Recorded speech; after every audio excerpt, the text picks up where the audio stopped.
اس لیے وہ برا بھلا اظہار نہیں کر پا رہا۔ وہ فارس تک کو کچھ نہیں بتا رہا۔ اس کو دکھانے کے لیے اس نے مجھ سے ہاتھ بھی ملا لیا۔ جواہرات نے موبائل پر ڈال دیا اور چہرہ اٹھا کر بے چینی سے ہاشم کو دیکھا۔ تو اب کیا ہوگا؟ سعدی کو میں سنبھال لوں گا، وہ ابھی وہی معصوم سا بچہ ہے، مگر سوال یہ ہے جب اس کے ہاتھ ثبوت نہیں لگا تو اسے کیسے علم ہوا؟ الجھ کر کہتے ہوئے اس نے ماں کو دیکھا۔ میں پچھلے ایک ہفتے سے جب سے وہ میری پارٹی پہ میرے کمپیوٹر سے ڈیٹا چرا کر گیا ہے یہی سوچ رہا ہوں۔ میں نے بنا جول کے پلان کیا تھا، ہر شے ٹھیک تھی۔ 4 سال پہلے تک اسے نہیں پتا تھا کچھ، پھر 2 سال وہ انگلینڈ میں رہا، واپس آیا تب بھی اسے کچھ نہیں پتا تھا۔ کتنا عرصہ ہو گیا ڈیڈ کی ڈیتھ کو؟ 1 سال 5 ماہ، جواہرات بے اختیار بولی۔ کرد سا ہر جگہ پھیل گیا۔ کل رات جب میں سعدی کی بہن سے بات کر رہا تھا فنکشن پہ تو مجھے احساس ہوا کہ ڈیڈ کی ڈیتھ کے بعد سے وہ لوگ ہمارے گھر نہیں آئے۔ سونیا کی پچھلی برتھ ڈے پر بھی نہیں آئے تھے۔ اگر میں اس دفعہ زمر سے نہ کہتا تو وہ اب بھی نہ آتے۔ جواہرات نے بے چینی سے پہلو بدلا۔ تمہارے باپ کی ڈیتھ سے چند دن پہلے سعدی نے فارس کا وکیل بدل دیا تھا اور بعد میں اس نے تمہارے باس پرست کرنے پر تم سے کافی بدتمیزی بھی کی تھی، یاد ہے؟ ہو سکتا ہے وہ اس رویے پہ شرمندگی کی وجہ سے نہ آیا ہو، یا پھر ہاشم ایک دم سیدھا ہوا، وہ بری طرح چوکا تھا، یا پھر اس نے وکیل تب بدلا جب اسے ساری حقیقت کا علم ہو گیا تھا۔ کیا وہ 1.5 سال سے جانتا ہے سب؟ اسے بے یقینی سی محسوس ہوئی۔ اگر وہ اتنے عرصے سے جانتا ہے تو اب تک چپ کیوں تھا؟ وہ چاہتا تھا پہلے فارس باہر آ جائے اور پھر وہ میرے پیچھے آئے، مگر اسے کیسے پتہ چلا ممی؟ اور یہاں آ کر ہاشم کا سارا دماغ الجھ جاتا۔ وہ چاہ کر بھی اس سوال کا جواب نہیں ڈھونڈ پا رہا تھا۔ کب غلطی ہوئی، کدھر نظر ہوئی، وہ ریشم بن گیا۔ میں کیا کہہ سکتی ہوں؟ اس نے گہری سانس لے کر شانے جھکائے اور پھر سے موبائل اٹھایا۔ کیا میں نے تمہیں نئی خبر دی؟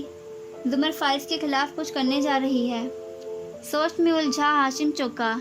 نئی پٹینشن، مقدمے کی درخواست۔ او نو، وہ اس سے شادی کرنا چاہتی ہے۔ وہ ایک دم سیدھا ہو کر بیٹھا۔ اس کا دماغ درست ہے؟ وہ اس سے انتقام کے لیے شادی کرنا چاہتی ہے۔ اور یہ سب اس نے آپ کو کیوں بتایا؟ کیونکہ میں ہی اس کی مدد کر سکتی ہوں۔ جواہرات نے محفوظ انداز میں شانے اچکائے۔ ہاشم میں تاثرات بکھرے۔ انتقام کے بہت سے طریقے ہوتے ہیں، اسے شادی کرنے کی کیا ضرورت ہے؟ شاید اس کے منصوبے کے مطابق ان کے درمیان میرج کانٹریکٹ ہونا ضروری ہو۔ خیر، میرے لیے یہ بات تشویش کا باعث ہے۔ اب ہمیں فارس کی فکر کرنے کی ضرورت نہیں ہے، اس کے لیے زمر کافی ہے۔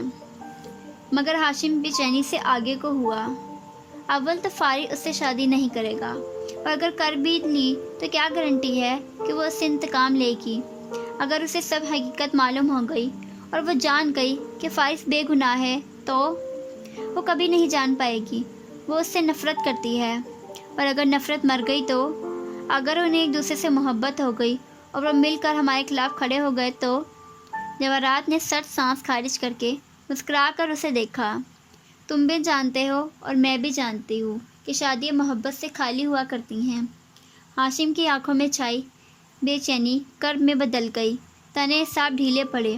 اس نے آہستہ سے سر ہلایا اور اٹھ کھڑا ہوا۔ جواہرات نے اسی جبری مسکراہٹ کے ساتھ اسے سیڑھیوں کی طرف جاتے دیکھا اور پھر ہلکا سا سر جھٹکا۔ آنکھ کا کونا انگلی کی نوک سے پوچھا، موبائل پر ڈال دیا اور گردن موڑ کر کھڑکی کے باہر دیکھنے لگی۔ وہاں اتوار کی صبح اب باسی ہو کر دوپہر میں بدل رہی تھی۔ سبزار ملازموں کی چہل پہل سب یہاں سے دکھائی دیتا تھا، مگر وہ یہ دیکھ نہیں پا رہی تھی۔ اسے کچھ اور یاد آ رہا تھا۔ ہاشم نے کہا، سعدی پچھلے ہفتے سونیا کی سالگرہ سے پہلے آخری دفعہ ان کے گھر 1.5 سال قبل آیا تھا۔